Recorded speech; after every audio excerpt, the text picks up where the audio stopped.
Friends, welcome back to Vanitha's kitchen. Okay, இப்போ நம்ம என்ன பார்க்க போகிறோம்னா, வனிதாவோட விளாகில் இன்றைக்கி கருணக்கிழங்கு காராமணி காரக்குழம்பு. இது மோஸ்ட்லி யாருமே பண்ண மாட்டாங்க.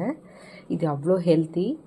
இது சாப்பிட்டா ரொம்ப ஹீட் எல்லாம் ரெடியூஸ் ஆகும். இது எப்படி பண்ணலான்னு இப்போ பார்த்துக்கலாம். ஒரு கடாயை வச்சுட்டு இதில் நம்ம ஃபஸ்ட்டு எண்ணெயை ஊற்றிக்கணும். இதுக்கு நம்ம நல்லெண்ணெய் தான் நம்ம யூஸ் பண்ண போகிறோம். நான் கார்டியா நல்லெண்ணெய் தான் யூஸ் பண்ணுறேன் எப்போவுமே.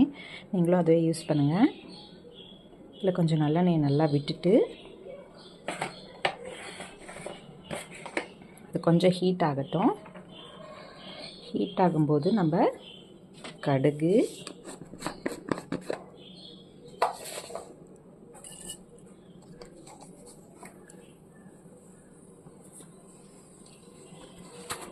கடுகு போட்டிருக்கேன் பார்த்தீங்களா, கடுகு, உளுத்தம் பருப்பு,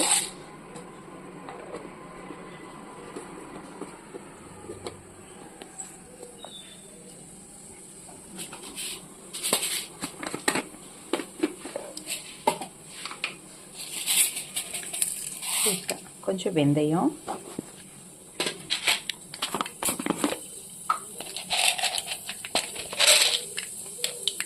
ஒரு பெருங்காய கட்டி. நான் பெருங்காயத்தெல்லாம் இந்த மாதிரி கட்டி பண்ணி வச்சுக்குவேன். இதில் ரொம்ப நல்லாயிருக்கும். உங்களுக்கு அந்த மாதிரி போட்டு வெயிலில் காய வச்சு வச்சுட்டிங்கன்னா உங்களுக்கு அது ஈஸியாக இருக்கும். இது எங்கள் மாமியார் எனக்கு சொன்ன டிப்ஸு.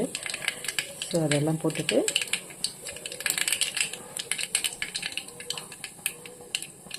கொஞ்சம் கருவேப்பிலை, அப்புறம் ஒரு பச்சை மிளகாய், அப்புறம் வெங்காயம்,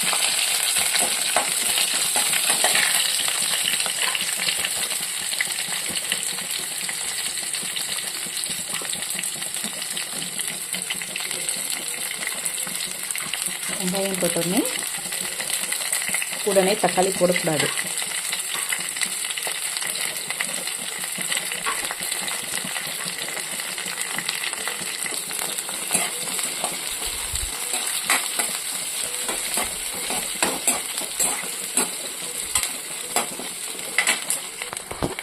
ஸோ இந்த ஸ்டேஜில் தக்காளி போட்டுக்கலாம்.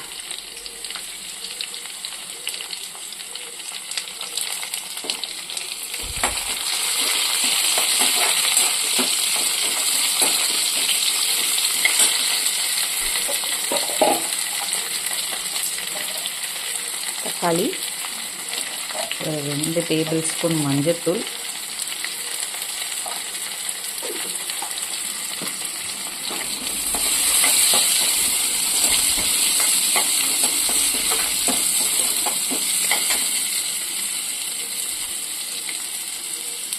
மிளகாத்தூள் 2 ஸ்பூன் போட்டுக்கோங்க. நல்லா வதங்கின பிறகு நம்ம காராமணி கருணக்கிழங்கு இப்படி நல்லா குக்கரில் வச்சுக்கணும். ஒரு 3-4 விசில் வச்சுட்டிங்கன்னா இந்த மாதிரி கன்சிஸ்டன்சியில் வந்துடும். ஸோ இந்த தண்ணியை வடிச்சிட்டு நம்ம அதில் போட்டுக்கலாம். ஸோ இது நல்லா வதங்கிட்ட பிறகு புளியை இந்த மாதிரி ஊற வச்சு கரைச்சி வச்சுட்டேன். அதை எடுத்து நம்ம ஊற்றிக்கலாம்.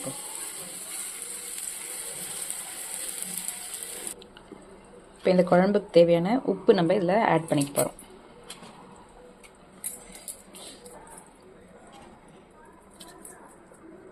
எங்கள் வீட்டில் எல்லோரும் கொஞ்சம் உப்பு அதிகமாக தான் சாப்பிடுவாங்க. நீங்கள் எப்படி உங்களுக்கு தேவையோ அந்த மாதிரி போட்டுக்கோங்க. கொஞ்சமாக இதில் நான் வெறும் மிளகாத்தூள் போட்டுக்கிறேன் காரத்துக்கு. இந்த கலர் கொடுக்கும் இல்லைங்களா, அதனால்.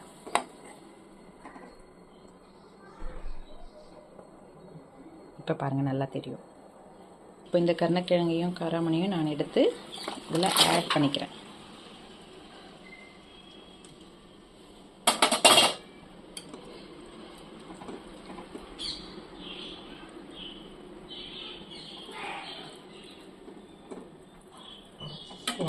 பார்க்கவே எப்படி இருக்குது பார்த்தீங்களா, சும்மா சூப்பராக இருக்குல்ல.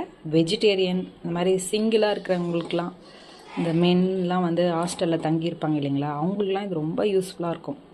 இது மாதிரி பண்ணி வச்சிட்டிங்கன்னா உங்களுக்கு ரொம்ப நல்லாயிருக்கும். 2 days ஆனாலும் எதுவும் ஆகாது, சாப்பிட்லாம்.